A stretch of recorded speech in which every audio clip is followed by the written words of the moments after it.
الحمد لله والصلاة والسلام على سيدنا رسول الله وعلى آله وصحبه الكرام والتابعين لهم على الإيمان والإحسان إلى يوم أن نلقى الله.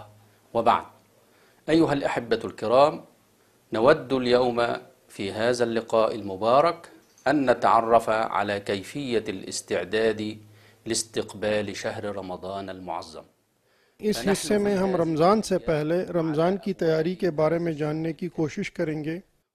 ہم عنقریب اس مبارک مہینے میں داخل ہو جائیں گے، مگر ہم اس مہینے کے شروع ہونے سے پہلے کیسے اس کی تیاری کریں؟ ہر عبادت کے شروع کرنے سے پہلے اس کی تیاری ہوتی ہے تاکہ اس عبادت کے اصل مقصد تک رسائی ہو۔ مثلا اللہ تعالیٰ نے نماز فرض کی ہے، مگر اس سے پہلے اذان لازمی ہے تاکہ لوگوں کو نماز کے وقت کے داخل ہونے کا احساس ہو۔ اسی طرح نماز کے لیے وضو بنانا، پھر مسجد کی طرف جانا، پھر سنت نماز کی ادائیگی، یہ نماز سے پہلے نماز کی تیاری ہے۔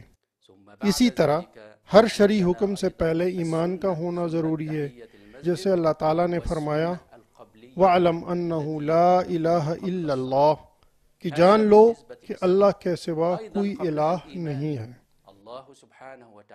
اس لیے سب سے پہلے ایمان اور پھر اس عمل کے بارے میں علم کا ہونا ضروری ہے۔ اس طرح زکوٰۃ کی ادائیگی سے پہلے فصل کی کٹائی کے موسم کا ہونا ضروری ہے، جیسے کہ اللہ تعالیٰ نے فرمایا کہ کٹائی کے وقت اس کا حصہ دے دو، اور اسی طرح سال کا گزرنا بھی ضروری ہے، اور صدقات سے اللہ کا قرب حاصل ہوتا ہے۔ اسی طرح حج کے لیے لازمی ہے کہ حج کو حج کے مہینے میں کیا جائے، جیسا کہ اللہ تعالیٰ نے فرمایا کہ حج خاص مہینوں میں فرض کیا گیا ہے۔ اسی طرح حج سے پہلے اس سفر کی تیاری ضروری ہے۔ اسی طرح میقات سے احرام باندھنا، حج سے پہلے عمرہ ادا کرنا۔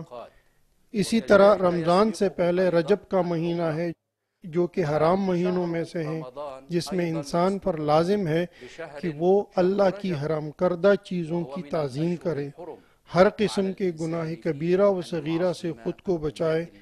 اسی طرح نیک عمل، صدقات و خیرات کی کثرت کا اہتمام کرے، کیونکہ اس مہینے میں نیکیوں کا ثواب دگنا ہو جاتا ہے۔ اسی طرح رمضان سے پہلے شعبان ہے، اور اس مہینے میں لوگوں کے اعمال اللہ کے حضور پیش کیے جاتے ہیں، اور رسول اکرم صلی اللہ علیہ وآلہ وسلم شعبان میں اکثر روزے رکھتے تھے۔